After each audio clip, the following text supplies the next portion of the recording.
আসসালামাইকুম। মোহাম্মদ জাকির হোসেন, ঢাকা জজকোর্ট। আমাদের যে প্রবাদ ছিল যে বাই বড়দন রক্তের বাঁধন, এই কথা আমরাও মনে প্রায় বিশ্বাস করতাম, দেখতাম। বাবা মারা বলতো যে ভাইয়ের বিকল্প হয় না, ভাই হলে রক্তের বাঁধন, ভাইয়ের বিপদে ভাই আগে আসে। এখন আমি জজ করে প্র্যাকটিস করে অবশ্য দেখলাম যে এই কথাটা এখন আর সত্য নাই। কারণ বেশিরভাগ মামলা দেখা যায় ভাই ভাইয়ের বিরুদ্ধে মামলা করছে, ভাই ভাইয়ের বিরুদ্ধে মামলা করছে। যে মামলা এমনকি মার্ডার পর্যন্ত হয়, এমন ঘটনা ঘটে। ভাই ভাইদেরকে বাড়িতে বাড়ি করে দেয়, ভাইয়ের সম্পত্তি ভাই জোর করে লিখে নেয়, ভাই বাড়ির প্রতি সন্ত্রাসী ক্যাডার দিয়ে আক্রমণ করায়, ভাই তার বাড়ির ছেলে মেয়েদের বাড়িতে বাড়ি করে দেয়, তার সম্পদ আত্মসাৎ করে। এরকম ঘটনা ঘটছে। এখন মানুষের মায়াদা কোথায় যে গেল।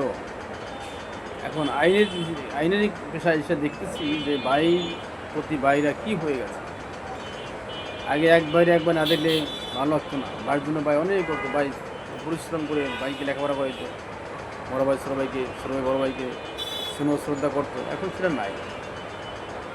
এখন ভাইয়ের বিরুদ্ধে ভাই মামলা করে সাক্ষী দেয়, ভাইয়ের বিরুদ্ধে কঠোর ভাষায় করে দেখা যায় অনেক বিষয়ে মামলা হচ্ছে ভাইয়ের বিরুদ্ধে। এক ভাইয়ের ভিতরে দেখে না। এইলে আমাদের এখন বর্তমান পরিস্থিতি। এখন করে আমি দেখলাম যে এই ভাইয়ের প্রতি ভাইরা যে কত খারাপ অবস্থা হতে পারে।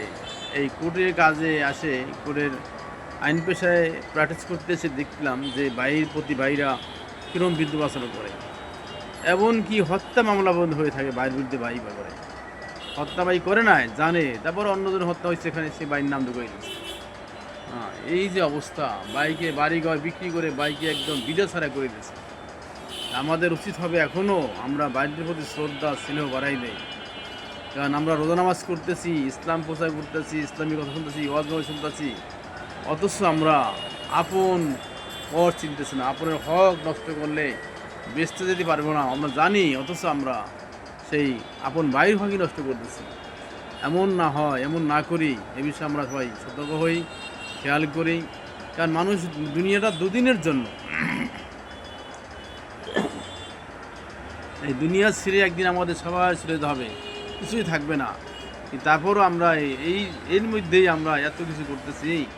এই ভাই বোনদের মধ্যে আমার বাবা ছিল, বাবা নাই, মা ছিল, মা নাই, আমার দাদা ছিল, দাদা নাই, আমিও থাকবো না, আমার সাথে থাকবে, তারাই অবস্থা হবে। এই পরিবেশের অবক্ষয় থেকে আমাদের বাঁচতে হলে অবশ্যই আমাদের মায়া দয়া স্নেহমতা বাড়াই তুলতে হবে। সবাই ভালো থাকেন। আসসালামু আলাইকুম রহমতুল্লাহি ওয়া বারাকাতুহু।